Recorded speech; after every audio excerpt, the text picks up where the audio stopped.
How's your morning going so far? Um, all right. The dogs were irritating me because, and I feel bad because what else do they know to do but to follow me? But they were on my ass all Right. morning. Yeah. Yeah. So I kind of made them go down the hall and had a barrier because the little girl, they're twins. They were the hmm only two of their litter. And the girl, she'll bark and then set the other one off. And so I was like, I'm just going to leave them down there so I don't have to worry about them. It's But funny. I'm a cat person. It's random for me to even have one dog, let alone two.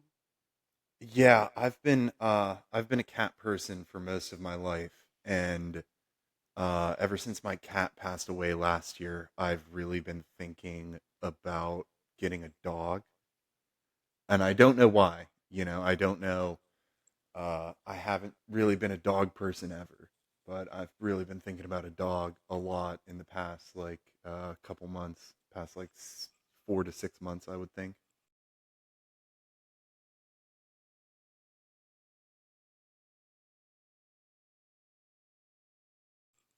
Well, I will say that it is very special.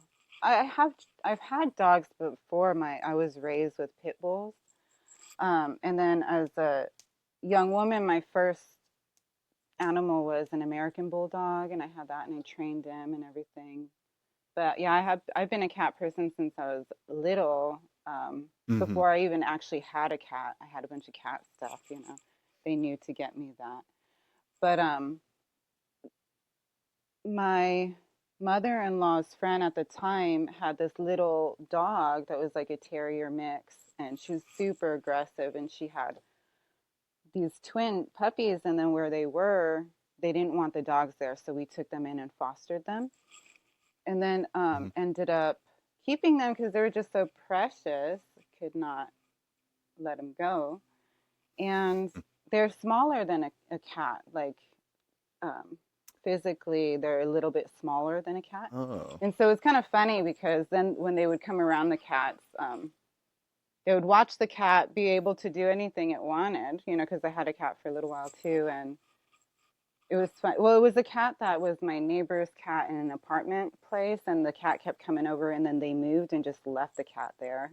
And so, like, then she came and stayed with us. So the dogs would see the cat like have free reign in and out of the apartment, just be able to walk in and out, and they have to stay in their little barrier, invisible barrier, to stay inside. And then the cat can jump on the couches and in the bed, and then the dogs are not allowed. So it was funny to watch them like look at the cat like, what are you? And I would always say, you know that the cat was better, you know what I mean, like it was the superior one to them. But It's there is funny. something really special about a little dog, lap dog. Like they really there's some kind of outward affection that they give that is different than a cat. So Yeah.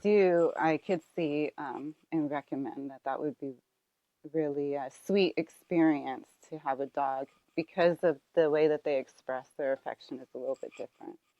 Yeah, they're so adorable. I love it when I see a dog that's like very much enthralled with its owner. It's really cute. Yeah, I call my little dog my familiar. She's my spirit animal.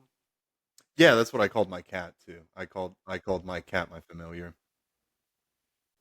And then when we were fostering them, the my father-in-law had wolves, and so these little dogs were raised by wolves basically.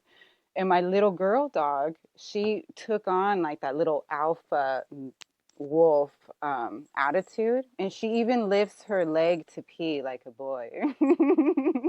Oh my god, I love that. It's so That's so funny. funny.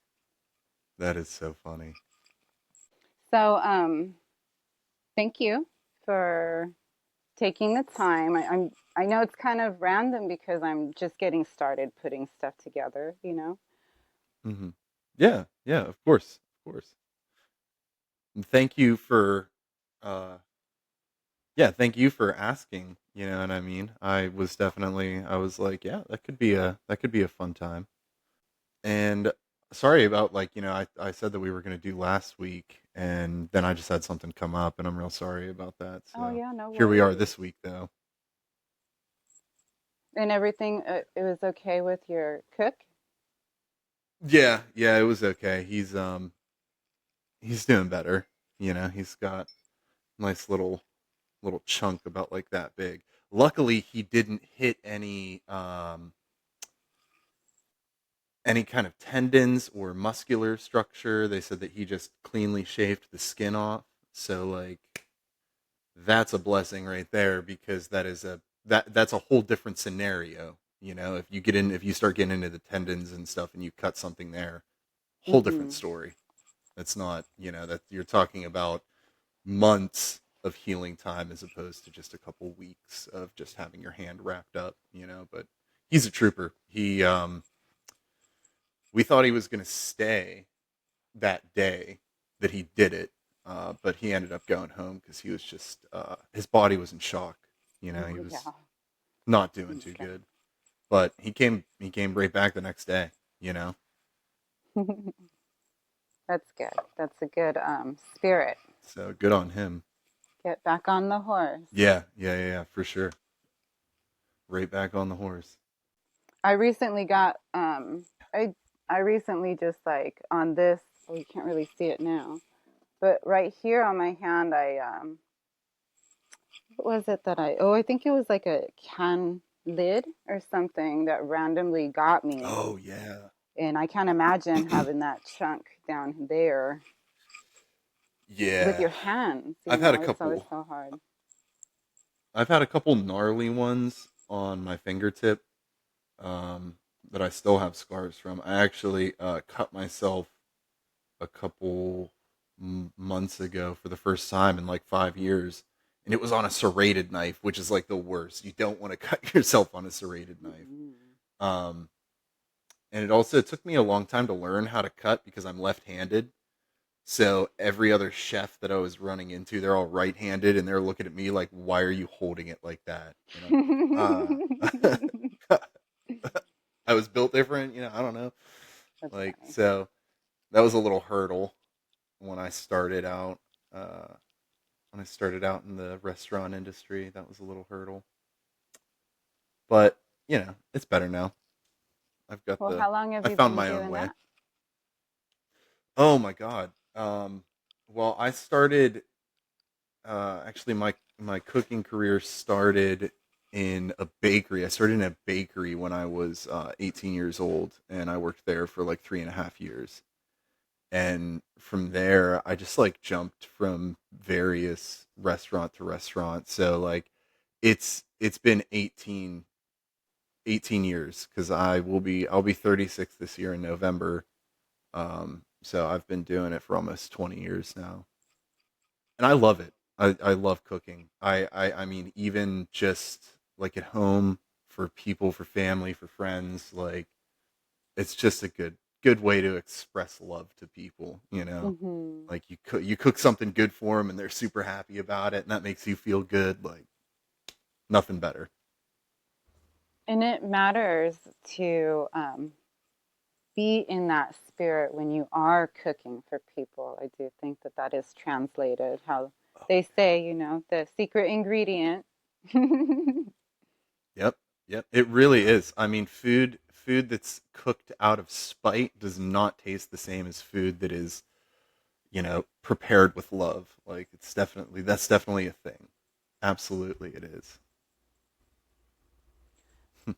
I do enjoy cooking. It's been a while since I baked a lot, but Mhm. I love cooking.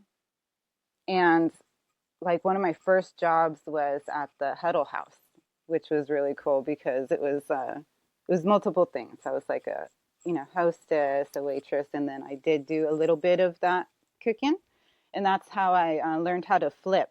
I can flip really well, Oh, and oh, you can flip real well. Nice.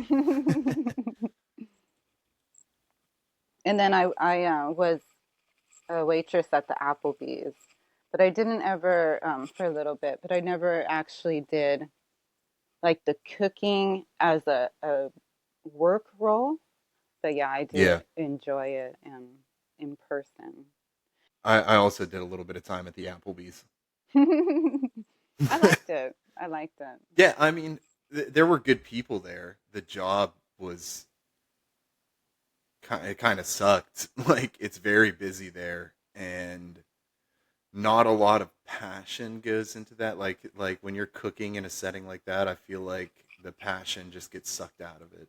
Oh yeah, for sure. Yeah, because It's so it's corporate. yeah. Yeah, I don't like corporate kitchens. I try my best to stay out of them. They're just not it's not good.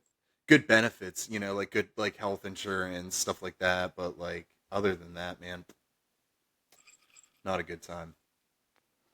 I'm sure it would be hard for somebody that has that kind of loving passion as opposed to just to do something and get it over with, which is more that kind of hurry up and get it out kind of thing there. And then Yeah, everything is yeah. already, partially done and stuff like that. So it Mhm. isn't even of your own, ingenuity at all and stuff. So I totally Yeah, like understand that. all the sauces get put in there. They all get like they all come in packages like pre-made. All you have to do is just transfer them into a six pan. Like boring. Yeah. Yeah. I mean, for people that don't have that spark or creativity, then it's easy. But when you do, then oh, if only I could doctor it this way or a little more this way. So I totally get that. Hmm. And right now, I'm doing caregiving, and the woman that I'm helping, she has muscular dystrophy. So Oh, okay. she stays, she uses her laptop to, like, we set up a camera in the kitchen, a phone, to like view in the kitchen so she can watch Hmm. the making of stuff because she loves to cook. So she has a bunch of different recipes that she does and everything and tries out, and it's really cool. And I'm trying to encourage her because it's been suggested several times that she do a cooking with Kate little show, and I think it would be super easy because she already will set up the stuff, to view when her husband is doing it or when I'm doing it. But it's really cool because she's going by recipes and she's also doing her own recipes, and like, because I'm literally her hands, I just do as she asks, and she'll Hmm. direct me a certain way. And I always feel so validated because she praises me a lot and she says, "Oh, you do it the best. Like, you're my best helper," because I already have a handle on the kitchen and how to do things and everything. So Hmm. it's a really fun experience to be able to, because I don't pick the recipe. I'm not even looking at the recipe. She's telling me what to do and what to fetch and everything. And then we just watch it come together. It's really special and unique and very interesting way to um, pull a meal together as well. So I like that. That's pretty cool, actually. Yeah, it's yeah. really smart of you. Yeah, Well, I she love was that already actually. doing it. She already had, would ask for help with different helpers and with her husband. Okay, okay. But she really enjoys it with me because I listen, I take the direction easily and stuff. So Hmm. yeah, it's really fun. And I do help. I tell her when we make different recipes, I'll tell her this one needs to be in one of the first ones we do. So hopefully she'll be coaxed into it, and then I'll send it to you right away to look at. Yes. I know it's a little bit of a sidestep, but I would love to hear about your art. Oh, my arts. Oh, yeah, yeah, yeah, my arts. Okay. So, this is kind of a long story, right? I've always wanted head tattoos. It's always been a thing for me, and I had really long hair My hair used to be, it was longer than yours. Like it was almost down to my butt. Like it was very long, very luscious. That was what I was known for. People, people would always, they'd be like, he's the hair guy. Um, and people would often ask me when I would cut my hair. And I would always say, I will shave my head when my cat dies. So my cat died and I shaved my head. And I was like, well, I've always wanted a head tattoo, so there's no better time to do it now while my head is shaved. And I've just kept the look. Like I'm not balding, like I can grow a thick full head of hair, but like I just keep choosing to shave it off because now I have this really nice artwork up here. Um and I have always been very fond of Hecate and her symbols. So I have the triple moon goddess symbol on this side, and then I have a large snake on this side. And um, they're getting close to about a year old now, I would say, and the color is holding up pretty well. I do need to go get this one touched up a little bit. Some of the orange on the underbelly fell out, and I would like to get some more of this purple right here. So for now, the head is going to continue to be shaved. Well, they're really beautiful. Oh, thank you. I think maybe it was almost a decade or around there now that I had both of my sides shaved or buzzed, and I called it a lady mohawk because it A still laid lady down. hawk, yeah. Yeah. Yeah. And people, because my hair is thick, if it if my hair was down like a little bit, like just this part, people wouldn't even be able to tell. But that was something that I kind of wanted to do too a little bit, was that whole when it was shaved on the side. I kind of did want to tattoo that as well, but I didn't know what to do. And my first thought was like lace, but then I thought that that would be too much. So I obviously ended up not doing it. But hmm I also can't imagine the feeling of it being right there on the skull. Did you have to Well, take any numbing? oh no, no, no. I sat through it. Um, it wasn't that bad to be honest. Like there were certain spots, especially like towards the back, like the back of the skull, like right in here too, that it actually felt good. It felt like like it was just hitting a certain spot, and I was like, oh, that's nice. I will say though that this section right here, the tongue, the teeth, all of this, that was pretty rough because this is outside of my hairline. Like my hairline comes about like right here. So when my hair starts growing, you can still see the face of this pretty well. And up here too, this was pretty gnarly, man. Like right there, that spot kind of hurt. Um, but it was just because also green, like you got to really pack it in for it to show up well. Like you want like a lot of green in there because green's one of those colors that will just fade very easily. So she was, shout out to Cam for that. Oh my God. I don't think like as long as I'm here in Florida, I'm gonna keep going back to her because she is just my favorite artist. Like I love her so much. You have The to send me the info so I could put it. Oh yeah, yeah, yeah. I can definitely plug her Instagram into you. She is wonderful. She's a great artist.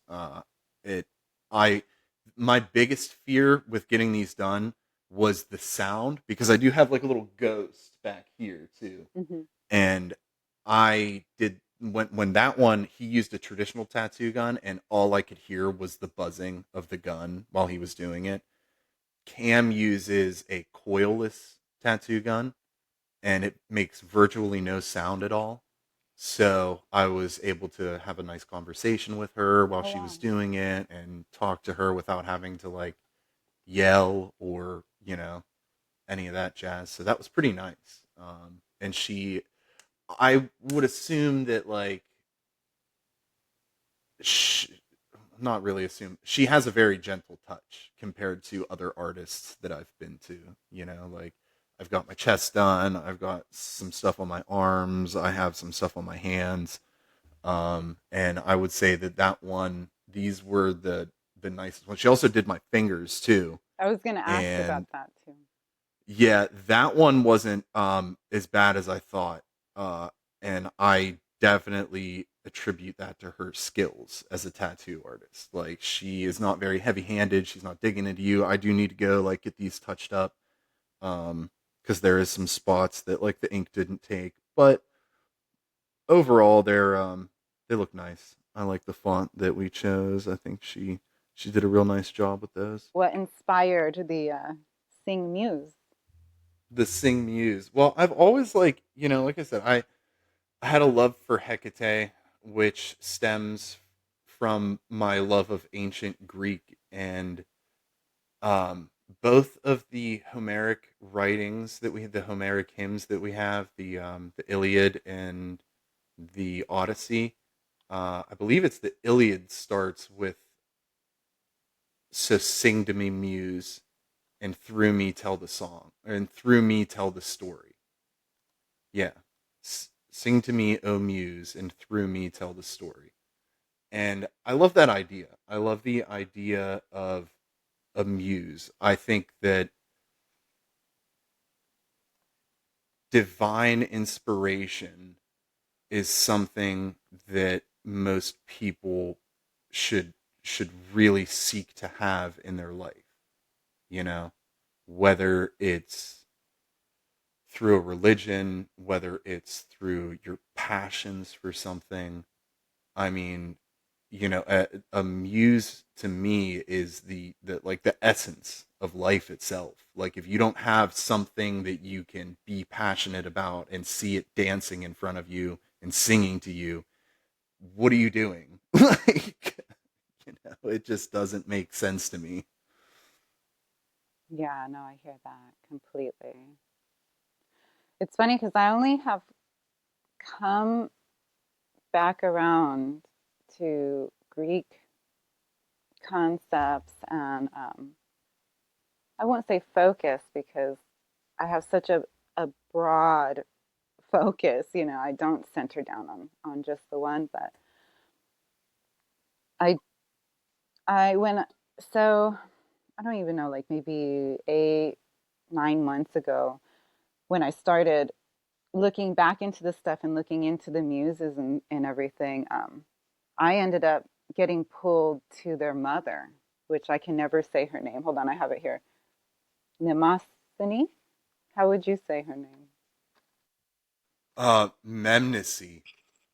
Oh Memnesy. God, Memnesy. See, because I Memnesy. wrote down how it was the phonetic or whatever. Whenever I Yeah. looked it up, I tried to because I was like, I really want to say this correctly. But I think the intent of seeking is very important, Yeah. and not just seeking, but seeing, because it is around. Everything is around us. It is about perceiving them and taking it in and being led to your role and purpose in it all for sure. And then it's funny too because do you at all are you familiar with the Elder Scroll series? Oh yeah, absolutely. My it's like I always say, that's the world that I would be in. Yeah, right, right. Yeah, that's a good one. One of my things I have that I'm on Nern. Like that's actually where I am. I play Elder Scrolls Online when I can sometimes, not recently, but my most recent character that I made a little while ago before I even really was in coming back to these things is a Khajiit, and his name is A dash musing, like amusing, but a musing. I like that. I like that a Yeah, lot, actually. and That's I really love it. funny. So now, because I'm back to kind of noticing more of those kind of concepts and thoughts. Whenever I see him, I'm like, yeah, I knew that was coming somehow. That's good. I like that.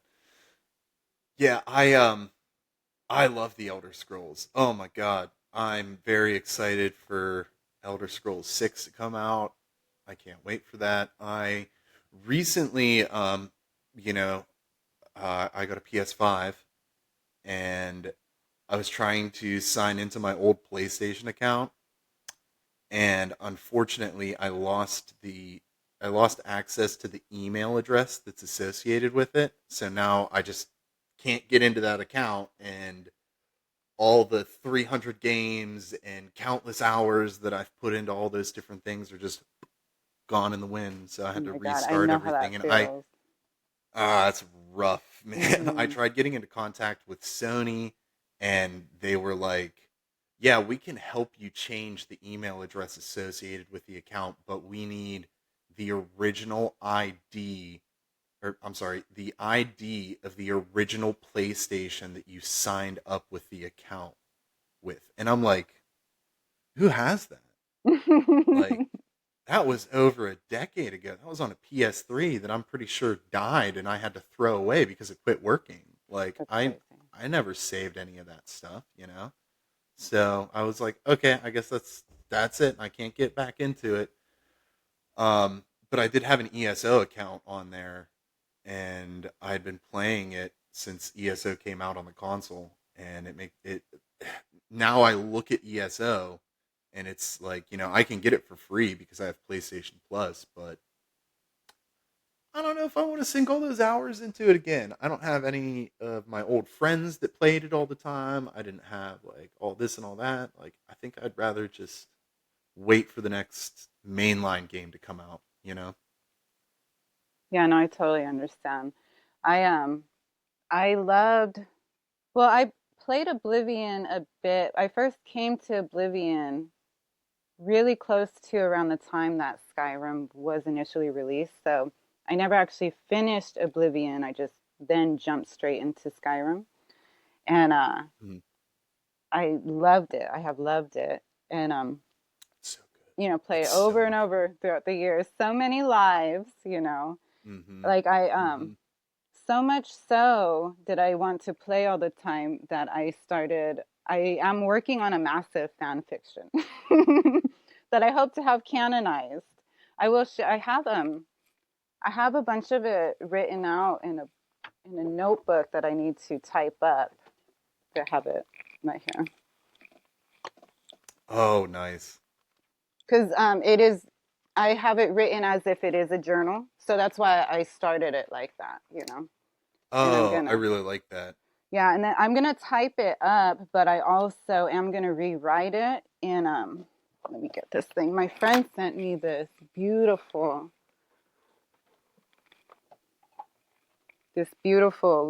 notebook here.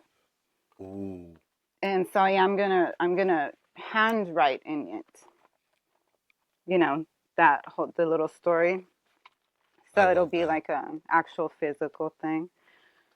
But something that was very interesting about the Elder Scrolls series for me is that, well, because I've always loved ancient religion since I was in Mm-hmm. elementary school. Just loved ancient history and ancient religion. And then in my young adulthood, I started looking into like all the different religions, honestly, because I was trying to find the creator God in all of them. So I started Mm-hmm. like really just delving into them. And then with the Elder Scrolls, after years of really playing it and trying to understand the world, because it's such an extensive world, the Elder Scrolls Oh series. yeah, there's so much to it. Yeah, there's just it's so funny because there's so much lore that the games never even touch on, but it's back there. And the writers of it is just so amazing because it is a result of simultaneously researching the lore of the Elder Scrolls from my fan fictions and also still researching our own mythologies and our own lore here, that I saw so many crossover, and it actually expanded my ability to comprehend connections between certain concepts and deities and stuff like that. I mean, even I always tell people, well, not always, but people, whenever it does come up, because not a lot of people know anything about the Elder Scrolls, but the Elder Scrolls, one of their primordial gods is Anu, and that is one of ours too. Yeah, yeah, yeah, yeah, yep. Hmm. Anu is one of our gods. Yeah, Hmm. it's Yeah, so it's interesting. just funny Yeah, what helps expand the ability to comprehend the way that our own stories are, rooted in this world. yeah, yeah. I love making connections like that. I think that like uh, finding correlations in various stories is definitely a brain exercise, and it also helps you put other things together that like it just helps your brain become differently wired. And I find that so fascinating. I really, I'm one of those people that I will just like absorb as much knowledge as I possibly can. Try. I will read. Like I love reading, and I have so many books under my belt, and I'm so proud of that. Like I'm just so proud of that fact because I feel like reading is also just a great exercise for your brain as well, you know, and uh it makes for good point proving. Like if you know something for a fact and you hear someone spitting bullshit, you can be like, hey, no. It's the Hmm. best. That's one of the best feelings. Have you read the Elder Scrolls novels? I haven't read the Elder Scrolls novel, but I was very I'm very into the Diablo world. Hmm. That was like one of my favorite games growing up, and I've read every Diablo novel up until like the more recent ones. I didn't And realize they had novels, but they're I didn't really play. good too. So, I but yeah. love the Diablo world itself is like really cool. It's got some really good lore behind it. And the books were also very enticing. I feel like I couldn't like when I read them the first time, I just couldn't put it down. Like I was sitting there, I must have been like 13 or maybe 15, in between 13 and 15 the first time I read them. And like I remember I would be sitting there reading it until I was like nodding off, and then I have to be like, okay, I have to put this down. Like this is a good time. I try to keep that rhythm. I try to read a lot, even like throughout my adult life. Like there were a couple years that like I skipped out on reading as much as I more than I should have. But recently I've been like really kicking it into gear and trying to read and read and read and read. Well, the next time you have a chance, I would highly, highly recommend. It's two novels. It's The Infernal City and Mm-hmm. Lord of Souls, and they're very, very good. The author, I forget offhand the other books that the author has written, but very, very touched the way that the descriptions of things are. You'll have to tell me after you read them because it's amazing the way that what they talk about. Because one of the so the Infernal City is like Mm-hmm. this kind of island that comes in. It takes place after the Oblivion Crisis. It's like I think it's in the beginning of the Fourth Era or something Okay. because that's after the Okay. Oblivion Crisis. So Mm-hmm. this Breton young woman ends up on this like city that's like on a floating island. It's all extensive, but you'll really love it now that I really think about it because she has to cook. It's their kitchens. They're cooking for these lords of this city, Uh-oh. and they're cooking out a different. It's basically like an in between alchemy because in the descriptions of the way that the ingredients are used and like taken apart. I mean, there's a in the second book, if I'm not mistaken, is where she talks about how like she strains like the fear from Like it's just crazy, you know. And then talking about the soul matter and things like that. But the descriptions are just really expansive. You know, that really makes you kind of think about the concepts of things. It's yeah, it's hard to explain. So you know, summation is such a grand thing in a couple of minutes, but yeah, I think you'll Yeah. really like it, especially because of the cooking aspects, because they're kitchens that are competing against each other, and they have different, like some of the people they're cooking for are more ephemeral than others. You know, some like more substance and like the descriptions of things. It's yeah, I think you'll really really love it. It's amazing. Okay. I try to I recommend put it them to on my people, list. but and on Spotify the narrator, because it is on Hmm. Spotify, and that narrator does an amazing job. It's a solo narrator, but he's really good. He's a really good Okay. narrator. Okay. Hell yeah. Um, I I will give you a recommendation then. It's a big one. Okay. It's a really big one. It's the Dark Tower series by Stephen King. Okay. Yeah. My They're I have heard of that, and so yeah, I'll definitely take that seriously. I have seen it that it is definitely, good, yeah, but I it's haven't really had a good. chance yet. Okay. Yeah, it's big. They do have all of them. Like if you want to go the audiobook route, they have all of them on Spotify. If you want to go to the paper route, which I was great, one of my friends, one of my very close friends, she's actually like my second mother.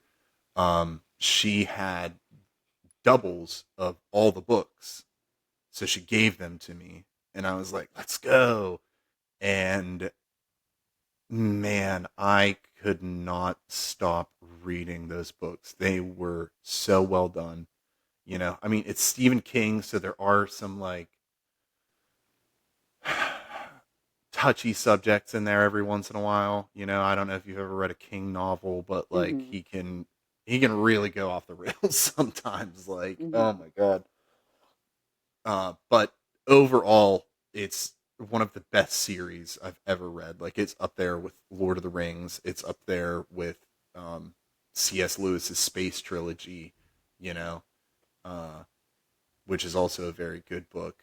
Um, you know, it's up there with like Dune. It's just a classic, an immediate classic. Like he did so well, and he's never written anything like that. You know, it's like a sci-fi western. It's so wild, man. It's the craziest thing. Like there's a lot of western aspects, there's a lot of magic aspects, there's a lot of sci-fi aspects. Like it is just this amalgamation of several different genres and he pulled it off so well. Like so definitely recommend that book series. It's a lot.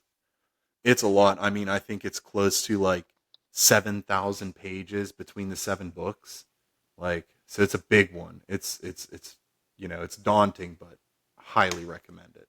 It's been loosely on my radar, but nobody has actually kind of described the genres that are being mixed up, and now it's even more interesting, you know, to me. And I think I might be able to borrow those books actually, because I know someone that has them all. And Ooh, yeah, that's a good. with the Elder Scrolls ones, because it is hard for me to listen to the audiobooks, but with Mm-hmm. the Elder Scrolls, that was like I had it on Kindle. I never actually got that one in person, those novels. And I read it like two or three times. I loved it was so good reading, and then I wanted to hear it, you know, because I can't read when I'm doing dishes, so I would like put it on Yeah, to hear yeah, it too. And then that's another thing too, right? Because when you read something, you take it in differently than when you hear it as well. So then I got like even more, visuals and stuff from it. And so, yeah, I've like listened to it like two or three times as well. But yeah, very, very good. And my fan fictions, so my fan fiction will take place in the world of Skyrim, like that time period, and hmm it's gonna be following a couple different people bouncing around, like the previous year, that year, and like the after year. And I want to kind of follow the quest line and make a little reference to this different things. You know what I mean? So that's why I say, like, I hope to be able to have it canonized one day, because I do want to.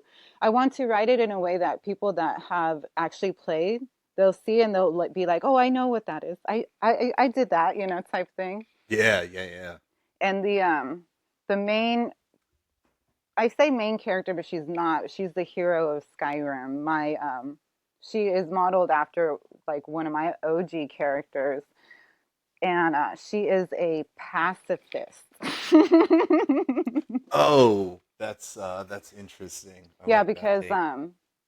so her name, and it's funny because I this is a character that I did as a young woman when I was first playing Skyrim. Because what I would do is whenever I would make a character, I would look up that race in the UESP, the unofficial Elder Scrolls Pages Mm-hmm. website. And I would look up the race and I would look all the names that were already had been had for that race, because I would want to name them like something that would fit. Do you know what I mean? Yeah, yeah. So this particular character was my imperial. So that, the voice of the emperor is the power that you have with the imperial, that one power of the day or whatever. It's called the voice of the emperor, and it calms everybody down. Like it's just like a big calm spell. And Okay. so I looked up that race and what names and stuff, and I came to Una, Una, and I liked it, and so I picked that as her name. And so her name is Una Thriceborn, and I named her Thriceborn. It just came to me because I had made her a few times. I had played her a few times. So Mm-hmm. then she had the two names, and that's the one of my main characters. And I have her as being having been a young woman when the Great War started. So in Skyrim, she's a veteran. She's a veteran of the Great War that has been in Hammerfell. I need to do another playthrough to finalize my writings, and I'm going to stream it because I wanted to do that, for a long time anyway. But I want to stream it because I want to make sure that, and I could probably cut up that footage later, make little videos alongside it and everything. Yeah. But I want to be as like pacifist as possible. I want to, I'll have like a hired person and stuff. And I love the shout abilities though, too, in that game, being able to use Yeah. that. And then the association with their divines too, I just love all of it. It definitely not not inspires, because I already feel that I have a desire for reverence in me, but it definitely encourages that as well, kind of having that mind in those realms of, I mean, who thinks about deity as divine nowadays? You know what I mean? Like, even Right. just to Yeah. think of like that. So I think Yeah. it definitely is can be very positive. Those kind of games where you are a hero, I think is very encouraging. And I do attribute my desire to do good, and this whole stuff that I'm doing where I'm trying to get help putting together an outline for reform of the government, like this whole life project that I have going. I attribute that to having been inspired, that because Skyrim, when you play, there's such a simple life that is also being had there, because it is in, people are in their little villages, they're just Mm-hmm. tending their stuff, they have these little purposes, they're all together. And it was a reminder of a simpler life, a simpler time that we have had in the past. And like I said before, since I was a child, I really have been fascinated with the way ancient people lived and how they took care of each other, how they organized themselves. And so, just desire to kind of be a hero, to be someone that sees something that is wrong and wants to help. Now, that I will say with Skyrim, I have also loved dragons since I was a child, so it's really hard for me to kill them. It's Yeah, really hard yeah. for me to kill them because I'm like, no, I love them. It's funny because right before we started, I was gonna take this down because before I had my map of the Elder Scrolls was behind this, and I had Oh this yeah, yeah. over it. And I was like, I'm going to use the Elder Scrolls map. And then I went to take it down and it's not there. So I need to go find it. I don't know where I moved it. But yeah, I have a big map uh, of Skyrim that goes Yeah, behind I it saw too. that. I saw that on the other. I think I've watched a couple. I've watched a couple videos so far, and I saw that on the back there, and I was like, "Oh, that's really cool. I like Yeah, that." yeah, I need to switch it out soon for sure. But I'm still kind of organizing my space a little bit. Is it okay if I smoke on the stream? Of course, yeah. It's the blunt life. which, It's the blunt life. hmm which the blunt life came from. I actually created the Blunt Life as a website when I was still in El Paso, Texas. And at that Hmm. time, I was working for a nightlife website. It was El Paso Nightlife. And I would go do events and take pictures. And I handled their website and the social media and stuff. And then when I knew I was going to go to Colorado, it was around the same time that I had decided that I was going to try to get involved in local politics because I thought local politics were like the highest chance we would have of doing any kind of good or reform. Even though I don't think I thought of that word at that time. I just thought, oh, our highest power would be to be involved in local politics. So when I was still in El Paso, I started making the Blunt Life website, and it was a map of Colorado Springs, all the locally owned businesses in the different categories and Mm. stuff. And when I moved there, I started doing events and stuff, and that's what I wanted to promote because the hashtags that I've always had with the Blunt Life is the hashtag Live Honest, hashtag Support Local, and hashtag Be Blunt. And I really wanted to help encourage that. And when I was there and I started going to the city council meetings, they were trading their votes right in front of us. Like I didn't have eyes or ears and was there for no reason. It was really upsetting.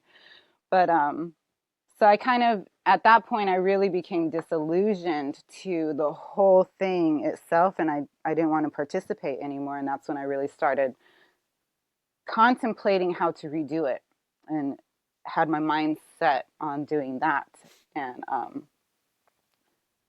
also going to Colorado was part of the green rush because that's when it was, recreationalized.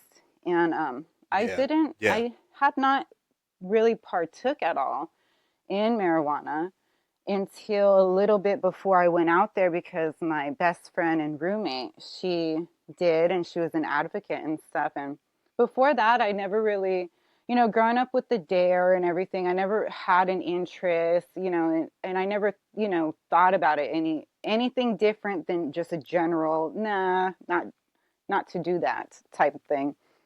And then when I did, I realized, oh my God, this is just a fucking plant and it's illegal. And this is not okay for me to, because I have kids and Yep. stuff. And so it just so happened to be that that was the same time that they were recreationalizing over there. And I had opportunity and reason to be there. And so I put that together before going out there, knowing that that was what I was going to try to do there. And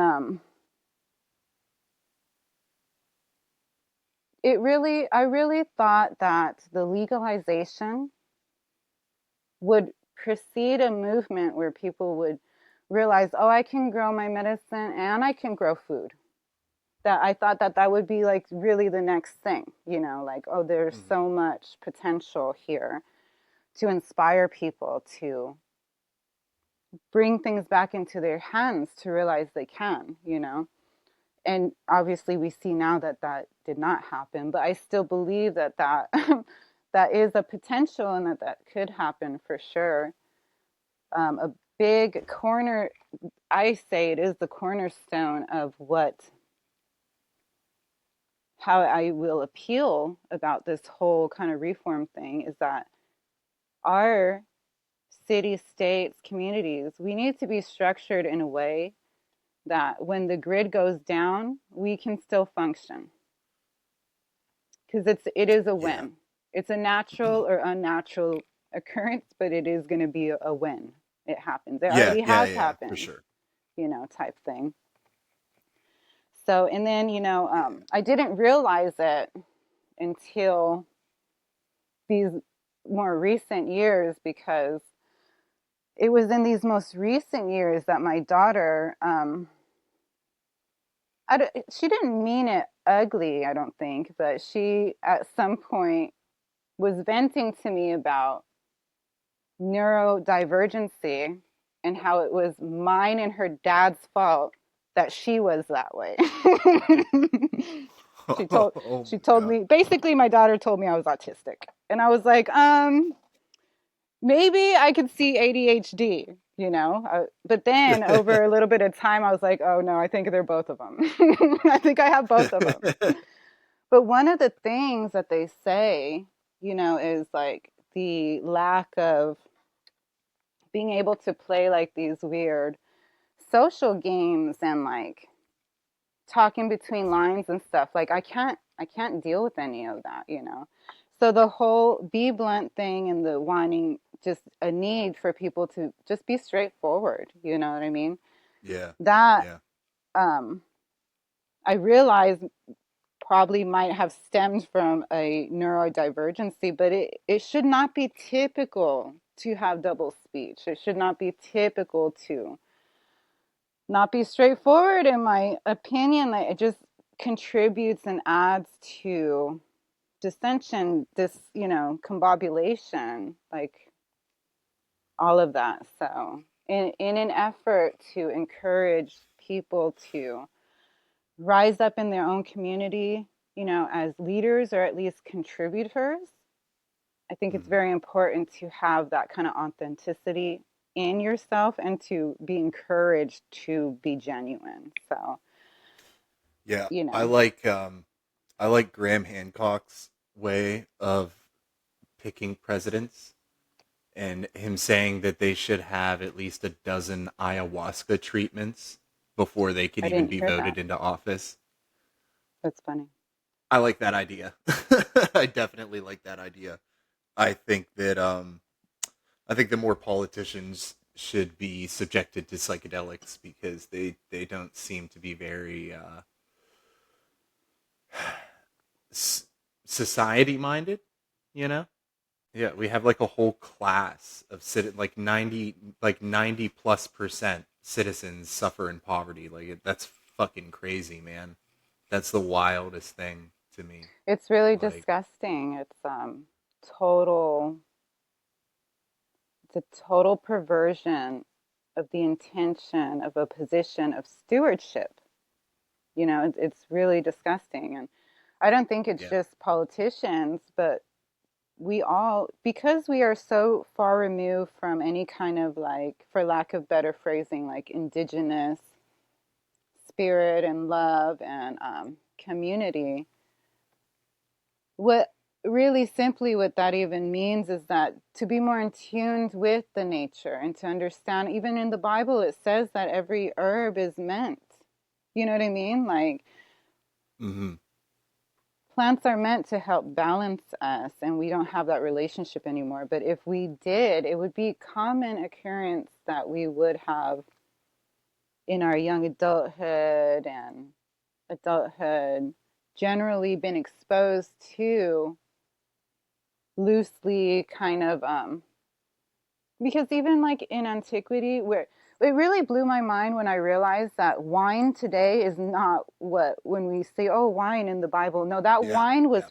chock full of a bunch of things that would make you Uh-huh. be in the spirit for sure, you would know what the hell that means. Yep. If you were actually, Yep. able to have taken those things in to be the receptor. We are not receptors because we, you know, are lacking the Yeah, they properties have within. who was it? Brian Mararescu. I don't know if you've ever read The Immortality Key, I haven't read it, but but I have that seen different things about it, little sections, but not straight through myself. No. yeah, there's a story about Dionysus, or was it, I can't remember the exact details right now, but he it's an ancient story, and he shows up and he brings out some wine, and the king that takes a drink of it is like, "Oh, I didn't realize you brought out the good shit." So that's like implying, I mean, they had, you have like your typical like table wine, but then a lot of wine was infused with all kinds of different herbs, all kinds of different medicines. um, People were prosecuted and put to death for trying to recreate the Eleusinian mystery in their homes. They were like, making their own kykeon and trying to do out their own ritual, and that was like a big no-no, big against the law kind of thing. And they find evidence of it everywhere. There was I think just like 2 years ago, there was the what was it? The the Voss of Set. I can't remember what god it was. But they found all kinds of like alkaloids, like that would cause a hallucinatory effect or a different a different sense of perception. If you drank it, you're gonna get fucked up. Like they that's been proven. They found it. Like Yeah, the it's a archaeology, I thing. love it when they find that, it's like, well, what do you Yeah, say yeah. now?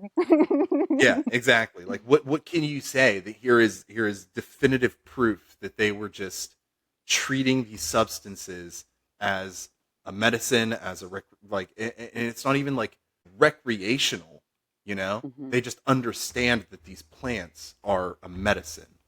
And it's really unfortunate, um all of the prosecutions throughout the years, throughout the past like couple centuries, that like have happened. Like all those witch hunts in uh, in England, the witch hunts in the Americas. Well, It's really tragic because it's not even unfortunate. It's like intentional. yeah, It's intentional intentional hindrance. suppression. Yeah. Yeah, yeah, exactly. Like when the church found out that they were going to get into shit for killing hundreds, thousands of women, they burned all of the documents. They destroyed all of the evidence. There's only one trial that still remains, and it's an Italian woman named Lucrezia, something. It's one of those two things. But they talk about her adding different herbs and lizards into potions that she would then like give out to the populace. Like, oh, she's someone's coming to her because they have an issue with like their back, or they have like a love life issue, or they want more money, and she's hooking them up with spells. Like, and it's not like, and then she gets burned at the stake. Like, that's awful, man. Like, it's really sad to see that kind of suppression of such vast knowledge. It's Like, there's just, infuriating. It's yeah, there's just infuriating. so much that like we lost because of that one instance alone. Imagine the amount of other things that we've lost that we don't know about. Like the Vatican has something like 5 miles of um, documents that they keep behind lock and key. For what? What are you guys doing with that? What do you need it for? Like, I don't understand. It doesn't make sense. That is the love of power. Yeah, you're just holding something above someone else. That's But not really all it even comes down above. to. It's like held in secret, like to not Yeah. even not even let you know there is an above. That's what I love about the potential for this day and age of enlightenment and this technology is that they can not they can only stop so much now that we are able to be connected without their permission. Yeah. They ominous. Yeah. They. Yeah. Yeah. Ominous they. Um. Yeah. It's definitely a big difference, right? Because it's like the original technical, like we had our technological revolution where we got radio, right? And like the printed press, right? So we have like papers that we can send out to everybody. Well, not everybody can read, not everybody can afford a radio, but now we're at the point where there's like free Wi-Fi everywhere. Everybody's talking to each other. Everyone's listening, and you're finding out that like a lot more people care about these things than you would think. And it's very interesting to see that happen. I love the time that we're living in right now. Information is at your fingertips. It's crazy.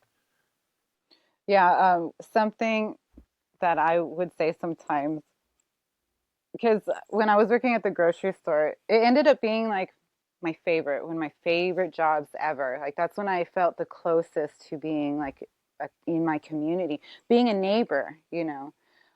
I never Mhm. even thought about it until the pandemic, and that's who needed help and everything. So that's when I started, and I really loved it. But one of the things that I would say sometimes, not a lot, because I try not to be vulgar, especially like out and about in public and stuff. I do have my speech can be very vulgar, but I try, to when I was a young woman I said no bad words. Okay. So I did my time.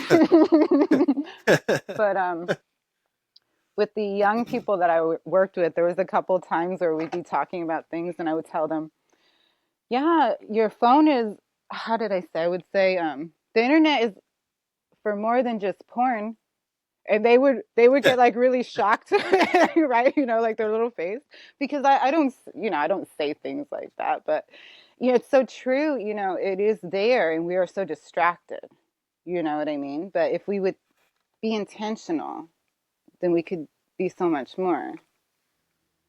Yeah, I mean it's definitely a pitfall. Like, you get you have your like Instagram scrolling that you can get sucked up into and spend hours just scrolling through reels and stuff, and it's all meant to be very addictive. It's all meant to trigger your dopamine receptors Hmm. into pushing out all of these Proven. very intense feelings you're going through in like a very short span of hours, and then your serotonin receptors are depleted. You feel gross, you feel blah blah blah, and you pop open your phone again and start scrolling through it, and the whole process happens over and over and over again. And it's really sad to see that happen. I remember when cell phones weren't a thing, and like I- I'm not saying I'm not guilty of it. Hmm. Like I've No, I definitely feel you. gotten lost on Instagram. I've definitely gotten lost on the internet like that before, but I really try to use it very intentionally and research things properly Well, it's about and not balance. yeah, Get a yeah. balance. I try not to be hard on myself when I call it like fluffy, like the fluffy consumption, because it is a balance. Because I do also look into a lot of heavy stuff too. So not only a balance in what kind of consumption, but also a balance in the virtual and the real life, because it is true that what it is doing is it's sparking those things that we are needing, but we are needing to get that from our actual physical environment and our relationships, and we're not. And so that's Hmm. why it's so easy to just take it in this way and then unfortunately, there is Yeah. not a realization that it furthers the divide between the a healthy way to, get those releases as opposed to a simulated artificial. You know what I mean? So Hmm. I try not to be hard on myself too much because I'm trying to pay attention, and I also try to encourage people to practice that self-care and that self-love. Just, guide yourself a little bit. Like when my kids became old enough, like in their adolescence, I started telling them, you need to help me raise you now. You need to help create your habits. You know what I mean? So it's just like Hmm. taking that little bit of spirit of, okay, I say it, I tell my daughter, you need to mother yourself a little bit, and I think we all need that, where we are also taking that kind of mindset where we're paying attention to ourselves as somebody that we care about and that we want to help guide. I used to say, because years ago I had seen something online that it was something about like being your own friend, like being your friend, right? Being your best friend or Hmm. something. But the way that I took it as was I personified my my future self, like near future. So like sometimes I will think to myself, I'm going to do this for her. Like I'm going to do this so that future me doesn't have to worry about it. But then sometimes I'm like, I'm not going to do it so she could do it for me.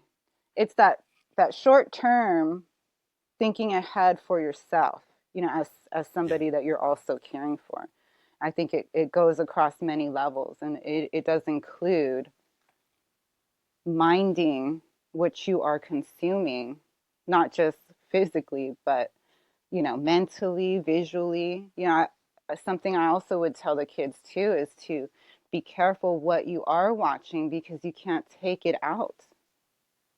You know, once you Yeah. take it Yeah. in, you can't take it out. So, I mean that started whenever my the kids were little because my daughter's like almost exactly 2 years older than my son. Their birthdays a few days apart, and so she liked scary movies and stuff, and so she would watch that more. But my son, because he was younger as well, it was kind of like a battle for him where he wanted to watch things with like his sister, but you know what I mean? It just at a different level. And so that's something that I would reinforce. Like, you need to be, if something is scary, if you don't like something that you're seeing, you stop. You can remove yourself Yeah. because you Yeah. cannot take those images out.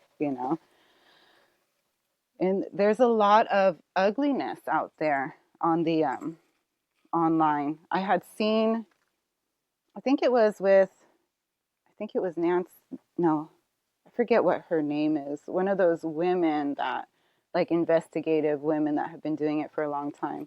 I recently, semi recently, saw where she was speaking to people that were overseas that their job was to monitor and like go over what the AI, what people were feeding the AI of ugly images, ugly things. They were supposed to like filter them, but these are human beings having to filter these things that are so horrible and real in how it affected their life.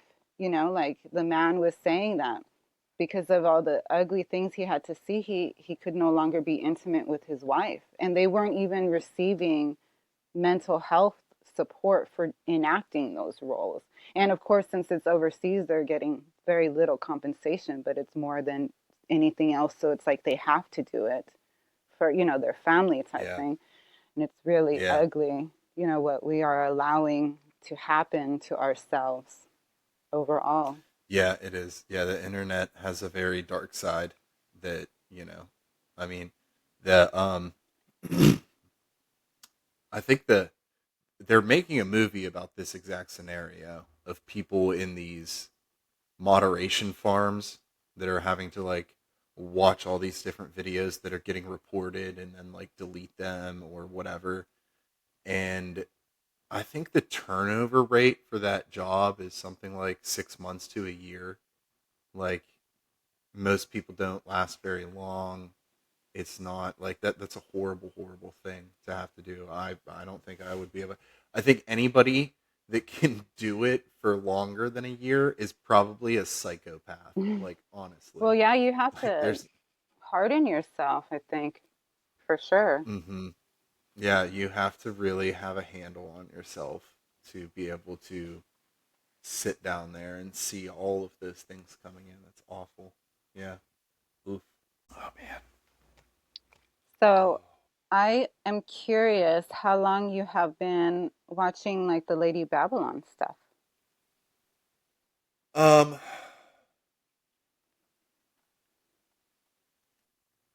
Probably about like 2 years. About like 2 years now. I want to say. Um, Now I don't keep up with it. You know, it's not like I'm watching it religiously. You know, I Yeah. watch it here and there. Um, when I can. I think it's really cool that he is encouraging people to learn Greek. I like that idea, you know. Mm-hmm. Um I I think that his ideas are interesting, and knowing the history behind, like, I think like the most controversial thing that he always says is like Jesus and the naked in the park with the naked kid, you know. Um Knowing the things that he's saying, like that the Bible as we know it is a Greek production, and then pairing it with what he says about Jesus. If you look at a lot of ancient Greek texts, a big motif of them is a child fleeing out of the body to represent the soul in death, right? So that's just a very big correlation right there to it being a Greek production rather than the Hebrew production. Um, there's also the Greek magical papyri. They're it's a big spell book. It's pretty cool stuff, actually. Um, there are a lot of rituals that involve a naked adolescence. Typically, there's some that like involve it with a graveyard too.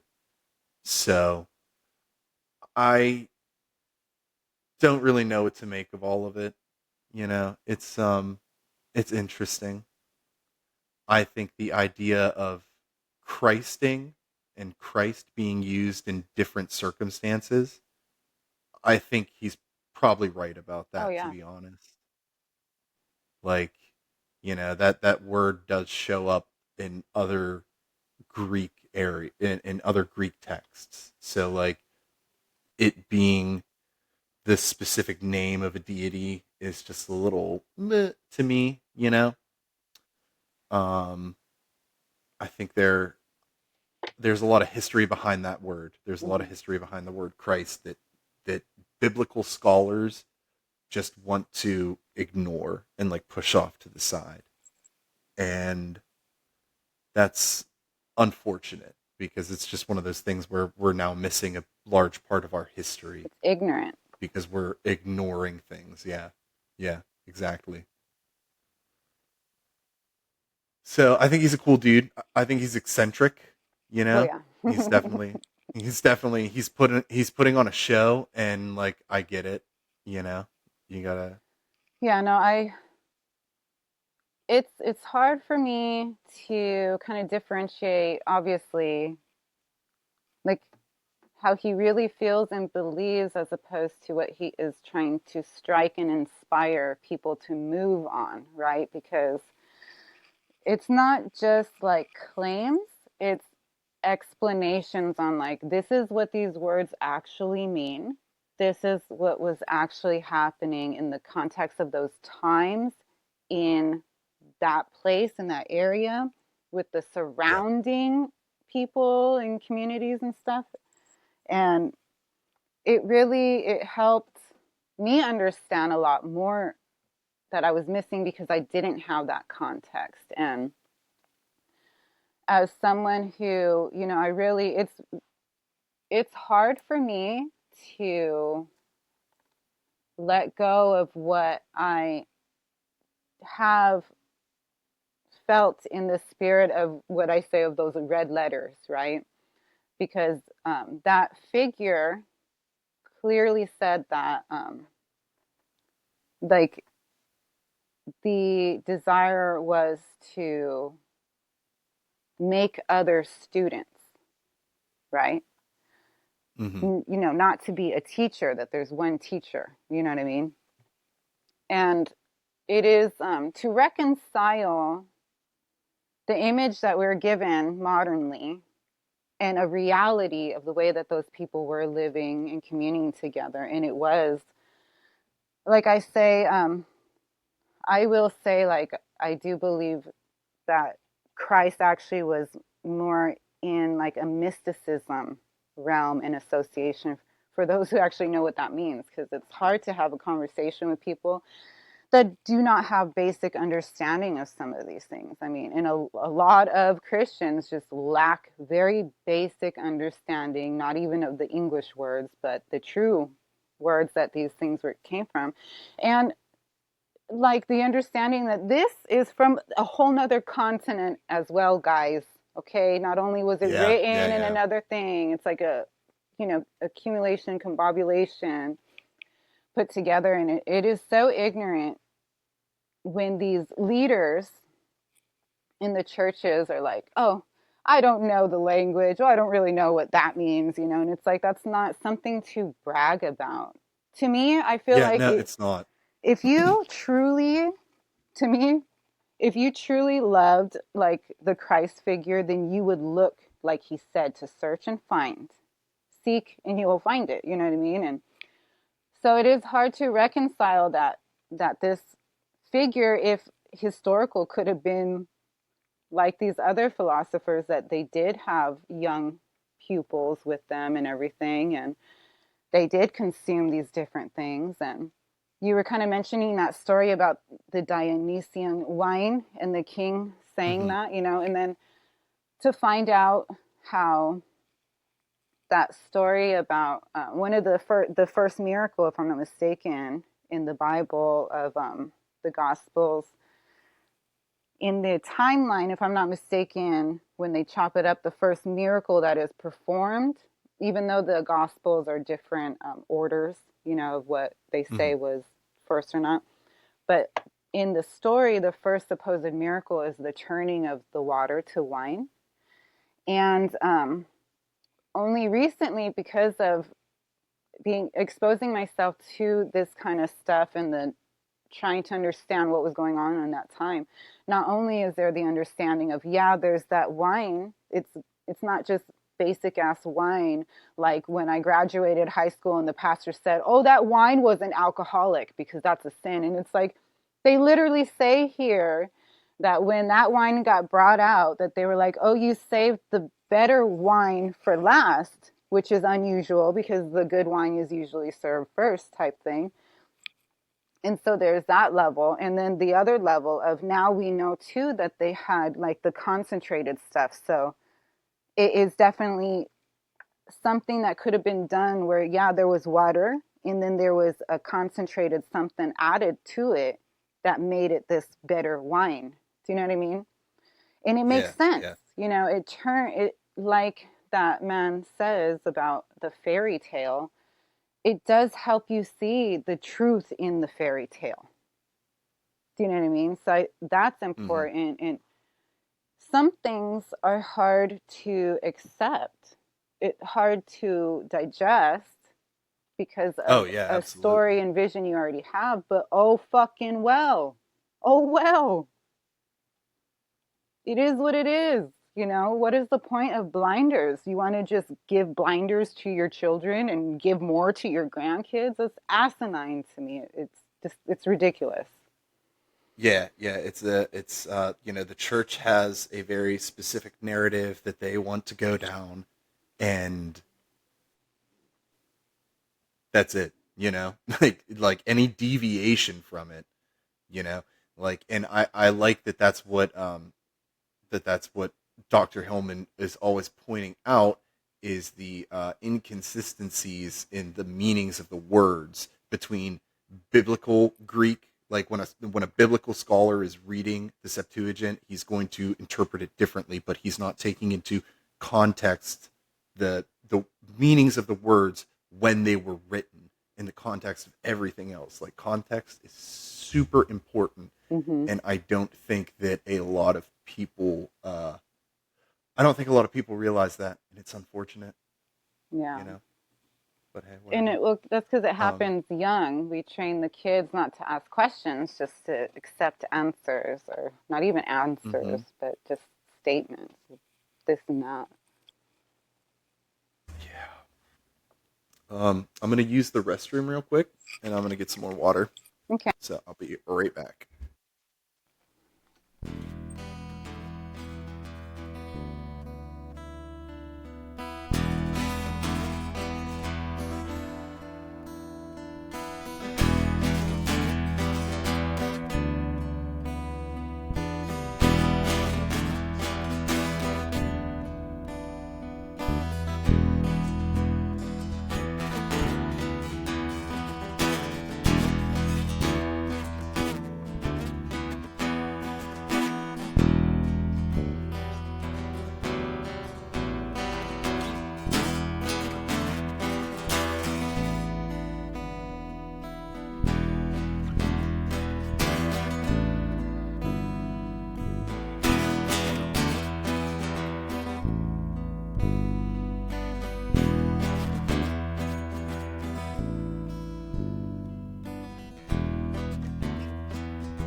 I just put on some water. I'm gonna make some tea. Okay. I found my map.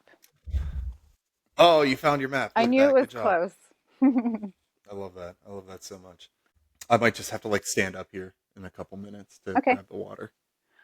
I wanted to show you because I saw my sweater and I remembered that it reminded me of the I painted the sanguine rose Ooh, look at that. I from like that a lot. Skyrim, the that staff that you get that summons hmm the Dremora. That's really cool. And then I did this one. This is from Oblivion, the ebony. Oh, oh, good, nice. Oh yeah, yeah. I really like that. Yeah, it was hard to find a good picture of it. hmm And then this one's in progress still. What is that? The one of those curved swords of the Red Guards. Oh, the There you scimitars. go. Yeah, I never know how to say it right. Yeah. I don't like to say things if I feel I don't know how to say it right.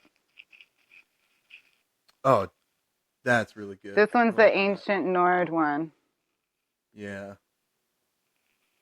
that's really cool. Still working on them. They've been in stasis for like too long now. Is the water boiling?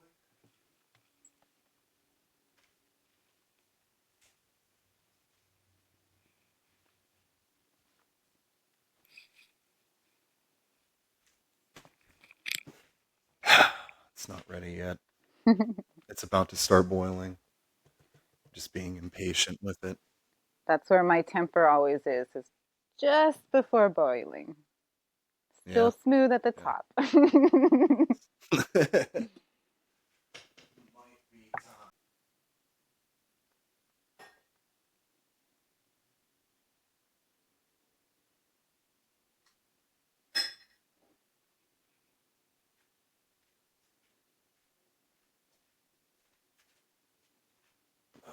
Okay, now I just have to let it steep. What kind of tea? Uh, it is called Aphrodisia. I'll show it to you. It's from the Poisoner's Apothecary. Nice. So it is Tibiana, passion flower, rose, and vanilla bean powder. Smells very good. I'm very excited. I like kind of being in these realms of people that are kind of focusing on these emanations like of Hecate and stuff that yeah it is from the Greek centered. um it's funny because I loved the Egyptian stuff when I was young, but my daughter, she loved the Greek stuff. Oh, it's funny. Here, let me show you. I have this right here. This is hers. I love that. Isn't it I pretty? love It's that so old. much. It's like That coming is, apart a little yeah. bit, so I'm gentle with it, but yeah, I love it. Very old school. But she loved the Greek stuff, and I always thought that was so funny, that she it's funny to I know it sounds simple, but it's just like funny, like, oh, she has her own interests, but to see a natural interest come up, in the Hmm. kids and stuff, it's really cute and inspiring to witness. But coming back to this Greek stuff here now, because it was like some years ago when I've been jumping all around, myself and my own personal research of the different things. So I am reminded of her a lot because of that. And her name is Luna. And I always say I did not name her because I we wanted a child, and so I felt like I was very open and receptive to that. And one Hmm. morning I just woke up and I just knew that I was going to have a little girl and that her name was Luna, and so I didn't ever really think twice about it. But then when she's growing up, and like when she went through her adolescence or like her prepubescence, that was around when there was a big struggle with there still is, but there was a big like gender dysmorphia struggle in the kids, where they were kind of rebelling from the stereotyping and everything like that. And so she kind of had a brief period of time where she was inclined to kind of reject herself. And I encouraged her and reminded her that she was the moon, that she was the man on the moon, that she was more than that, that she's primordial, like something bigger. And I always felt like, because my son, his name is Gabriel, and I also feel I did Hmm. not name him either. His actual name was going to be Gorgonio after my grandpa, but his that's his middle name now. Now he has two middle names because their dad in their family, it was like the dad's name was moved to the middle name. So whenever I found out I was going to have a boy, in for my family, or my thought was to honor my grandpa. I would name him after my grandpa, and I would have chose to put it as the middle name, but that slot was already taken. So initially, Gorgonio was going to be his first name, but then late in my pregnancy, because he was a surprise, I wasn't expecting him, so it was a different feeling of acceptance in the body. It took longer Hmm. because I wasn't expecting it. And I was even resistant from it because at the time I was about to go into the Navy and then found out I was pregnant. So then I couldn't. So it was just Oh, like, you know what I mean? But, yeah.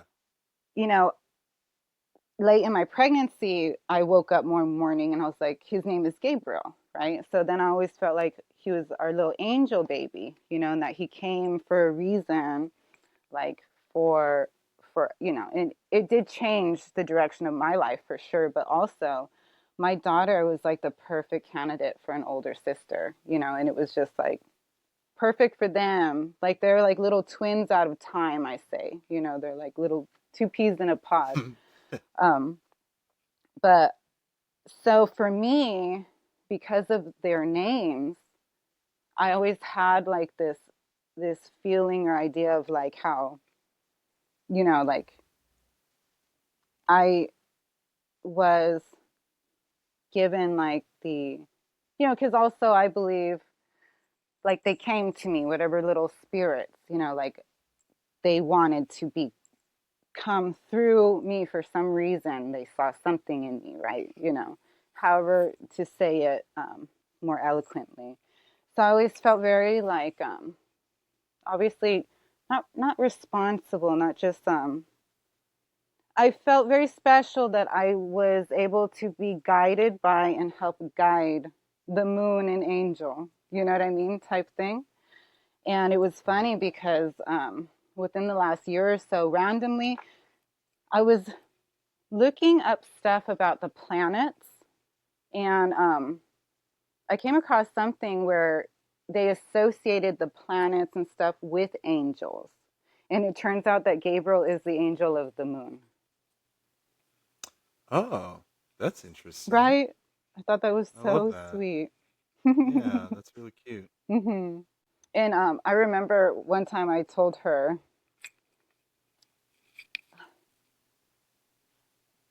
I said something about Aphrodite, because she's a young woman now, so I compared her to Aphrodite or something like that. And she told me a story about Aphrodite that in the past that people would say that to someone, oh, you're as beautiful as Aphrodite, because Aphrodite would come and get them for it.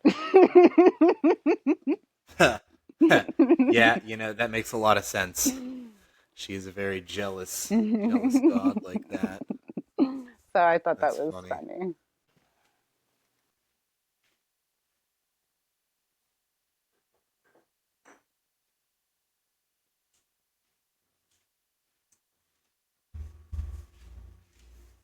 Oh, yeah.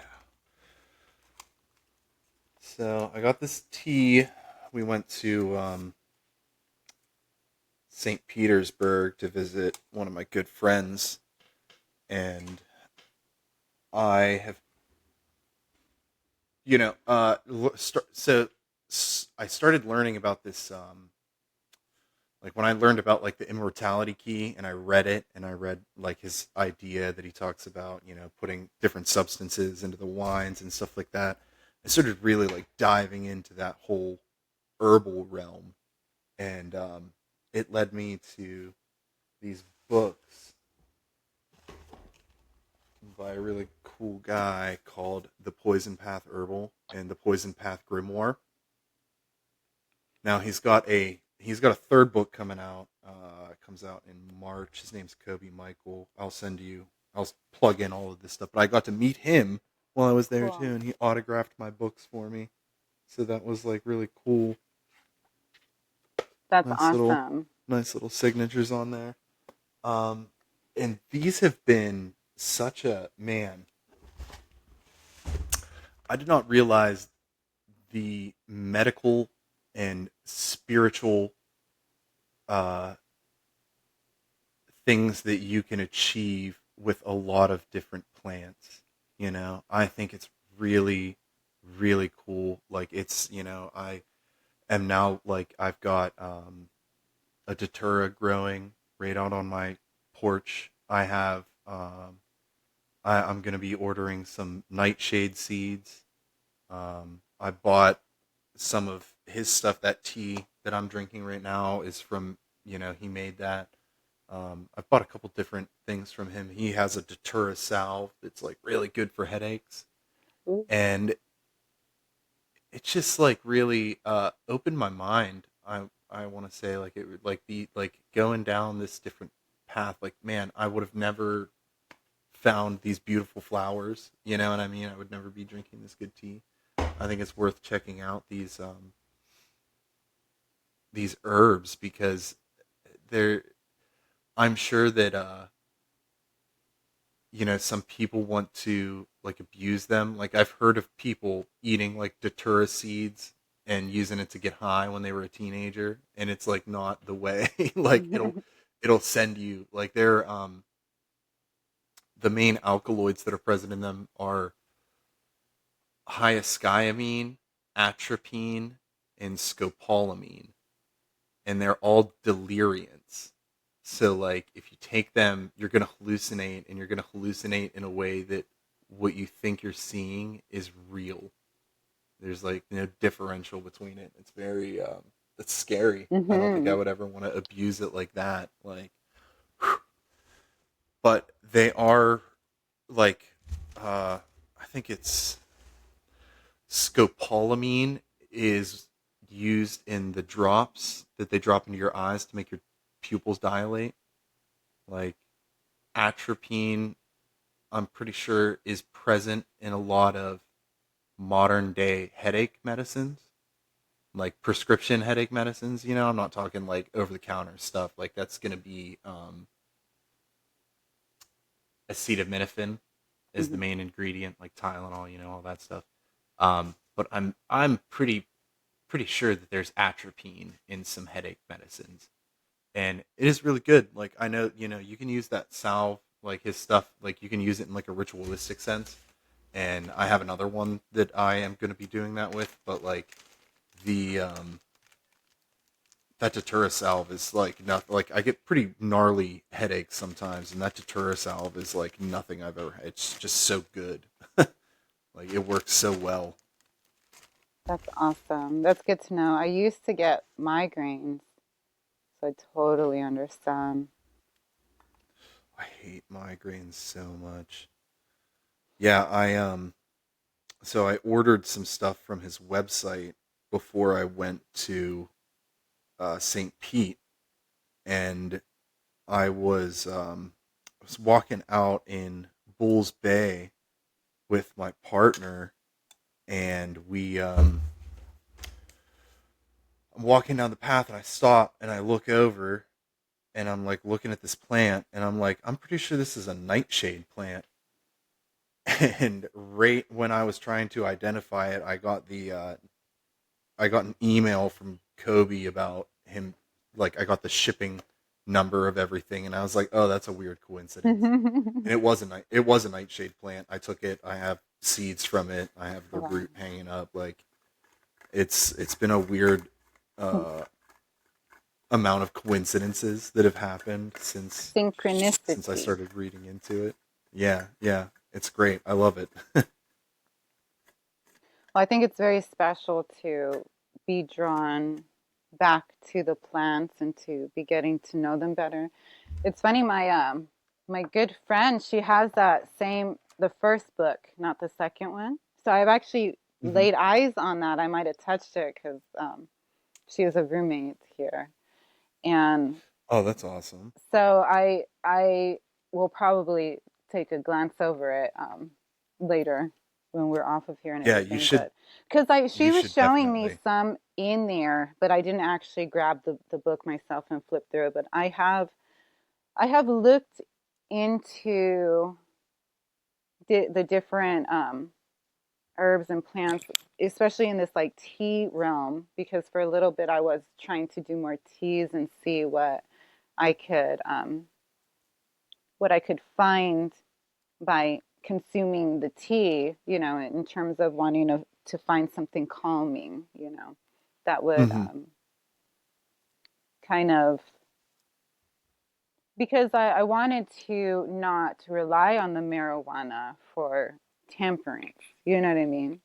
And I haven't Oh I yeah. haven't been smoking at all lately. I can't remember how long it's been now, but because I want to have a handle on myself without anything, you know what I mean, on one level.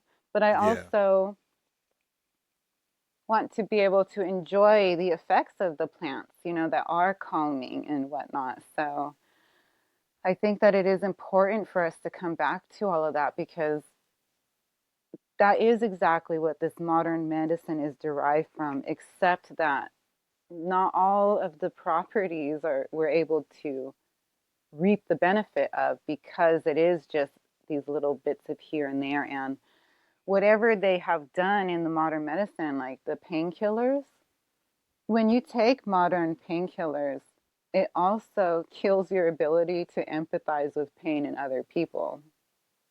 They have done study on it, so we do ourselves a disservice to consume and act as if we are synthetic when to be holistically healthy, it is to remember we are a walking plant, kind of. Yeah, like you can synthesize like certain chemicals, like synthesized THC is doesn't do the same thing as a natural THC, and that's true. There's a lot of instances of that happening where you can synthesize something in a laboratory and it's not going to produce the same effects. Mm-hmm. It's just that to me, and like the fact that we have these receptors in the first place, like our bodies are literally built to engage with the substances. Mm-hmm. Yeah. Like that's why it's there. Like, I love smoking. I don't think I've quit a few times when like I needed to, but like in this modern day and age, I don't think it's something that should be so shunned upon in the way that it is. Mm-hmm. I mean, I like the things that Colorado's doing, where they now have, psychedelic mushrooms are legal. Mm-hmm. I think that's great. I think that's a great move. I think that, you know, people can, people can and should have access to those things in a, in a medical sense, so that like you can have like, they're really good at treating PTSD. They're really good at treating anxiety. There are people that are on their deathbed with cancer that are fed mushrooms and they completely lose their fear of death. You know, like there's something to be said about these substances that I think it just gets ignored, and it's like really unfortunate, man. Like it's really sad. It's I infuriating and it's ignored because of the desire to capitalize on it alongside prolonging the ability to have a dependence on the synthesized versions of these things for mhm. the perpetuation of an industry as opposed to the purity of actually healing and assisting people in their health. It's really Yeah. far removed, and it is intentional, and it is something that we can only break out of by reminding ourselves of the wisdom and knowledge and then giving it to others and passing it on, because it's not being taught wholly by this system. This whole system is just trying to create cogs in a machine, not allow, Oh yeah. life to thrive. That is not the intent of that. But it takes the awareness of it for us to realize that we can and could be more, and that it takes us not only living in tune with nature, but also with each other. That's another big thing of it.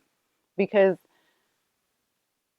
not one person can hold all of that understanding and knowing and doing. That's why it's so asinine that we could think, oh, a president can speak for all these states and stuff. It's stupid. It's unrealistic and proven to not be tangible.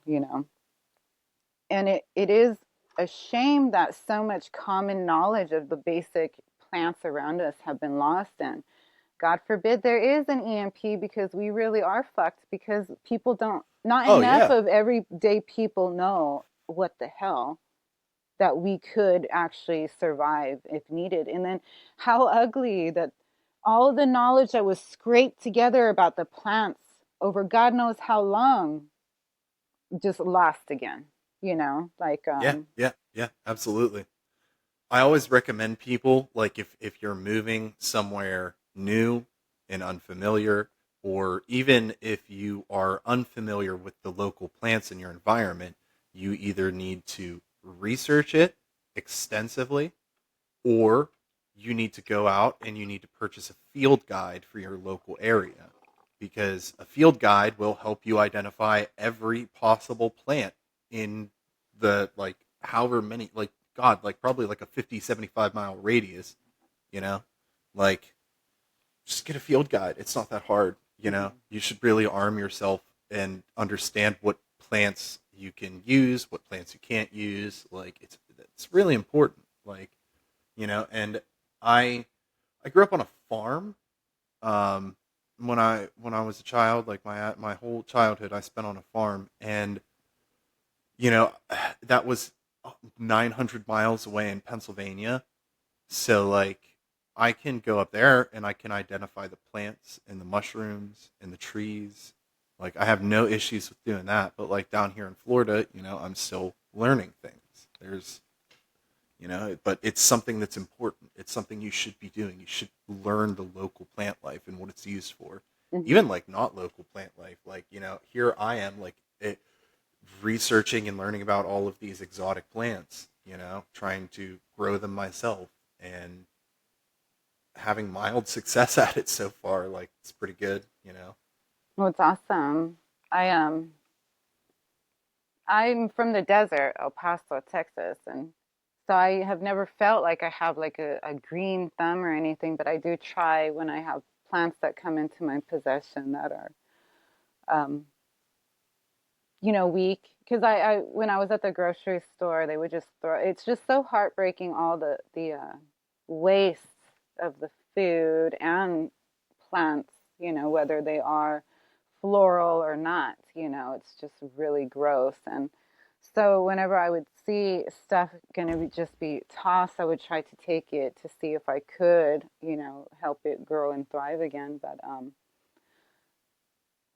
so I try to be a little bit of a nurse to them, but it is something that is, it could be so natural if we were just more, if on the onset we could understand exactly how natural it is. Hmm. But that only happens if we are raised among people that value that kind of thing too. Because like my great grandma, they had all kinds of things growing. Like they had pomegranates. I was stuffed full of pomegranates all when I was little because they had it, I in the love that. backyard. And like even, my grandma, we had like the prickly pears. So I mean, even in the desert, there's still so. Yeah, I mean, definitely a good place to start is looking just to open your eyes of what is around you, even in your own damn backyard, like the hemlock. Speaking of poisonous things, Oh like yeah, the hemlock. That's like one. yeah, Yeah, it's very common that you it is can very see it. common, and it's like very deadly too. It I does know not it's take much of crazy. that. Yeah. It takes less of that than it does of like a datura or a deadly nightshade. Like it is a very, very serious plant. Yeah. And I mean, that's what they killed Socrates with. Yeah. You know, Yeah. they gave him a little knockback of that. He took it like a gangster, though. He was, he was like, "All right, bet, I'll do it." So gotta give him credit for that. Yeah. Yeah, that was actually the first plant that I started because I looked it up to see what it was. It was when I was on the Central Coast, I was doing caregiving for this woman who she wanted to do some gardening and stuff, and she had some things just sprouting up in her yard, and um, so it was like a common plant I would see. So whenever I did finally look it up, I'm like, oh my God, like this is it's because it is so dangerous, right? But it's Yeah, not even yeah. that it's dangerous, it's so utilizable. you know and it that was the plant that really made me realize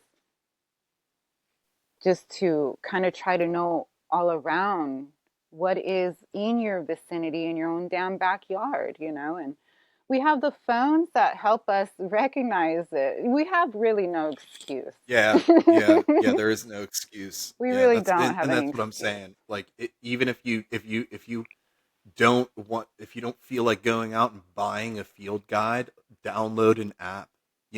Like there are so many plant identifier apps, and they are pretty accurate.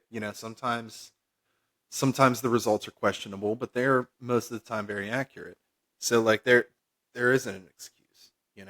But I do think I see it more.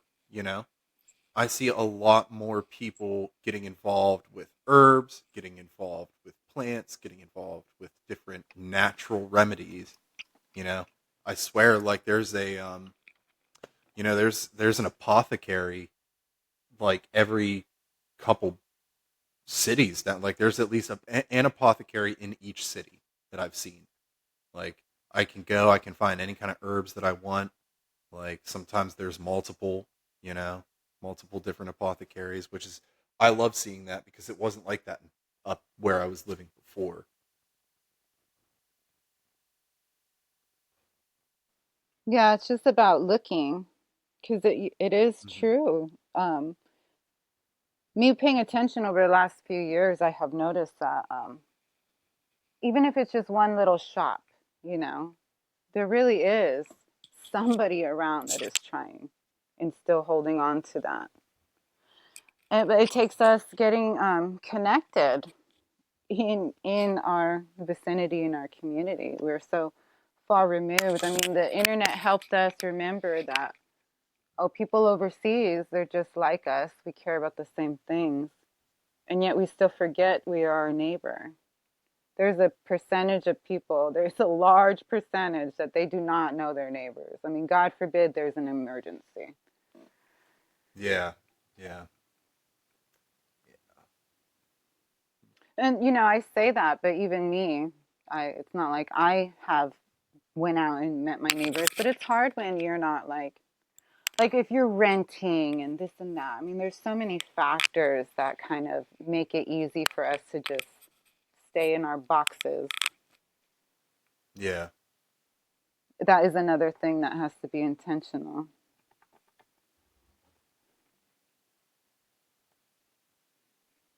Mm. This tea is really good. Yeah, it sounded good when you were reading off what it was. It is Yeah, funny. it's very tasty. It's funny how because I'm a person that I never even like with the scents. I like fruity scents, but rose as a in a tea, the taste and smell of rose. There's something special about it. Yeah. Yeah, I actually like I have a little like shelving units over here, and one of them is just filled with different herbs and spices, and well, not spices, it's just herbs.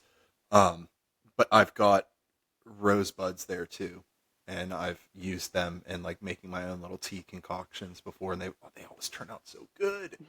Oh man, I love it. I love using tea in using rose in a tea. It's really good, really good.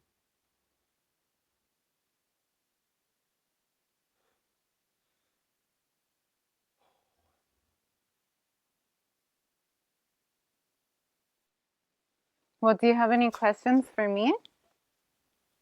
Um, I don't think so. I think I might actually have to be ending it here because I've got some things that I have to attend to. It's almost 1 o'clock, so um, maybe next time Hmm. we can do another round. We can plan to do one. We can discuss it on Discord. You know what I mean? Hmm. Yeah. Well, you already said that you wouldn't mind interviewing with President Panda too. So he's You're coming. I right. Yeah, feel yeah. him. He's coming. Here, let me. I don't It's know if coming you've up. seen this. Hold on. Oy.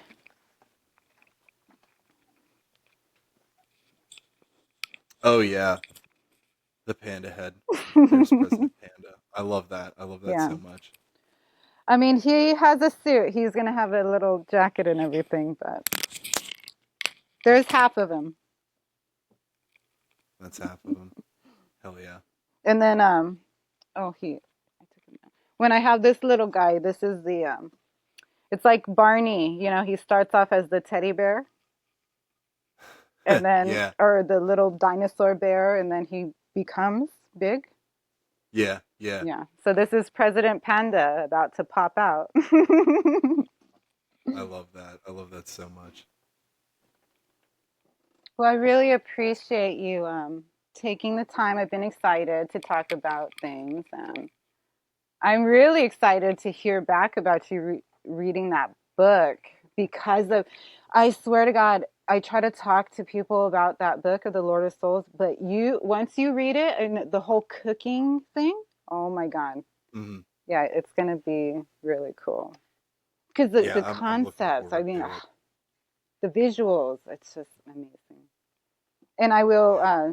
start on the Dark Tower because the kid's dad actually he loved that series and he recommended it years ago. So I know he has the books, so I'm going to ask him if I could borrow them. Yeah, yeah, it's definitely worth the read because like it is just a great achievement in literature. I can't recommend it more. It's great. Stephen King channeled everything into that book. Like it's a 10 out of 10 Well, that's for sure. awesome. Yeah. And thank you for, inviting me and taking the time. I had fun. Like I said, I'm definitely down to do it again, get back on here in a couple weeks or something. Yeah, no, it'll be But great. And then maybe down the yeah. line too, with other people. Like I love seeing you guys engaged on the Discord when I know like there's common interest there. It's so cool. Mhm. I love it. Yeah. Yeah, I love a good conversation. Well, thank you again. I All hope right. you Well, enjoy the rest of your day. hey, I hope you enjoy the rest of your day too. I hope you have a good night and I will talk to you later.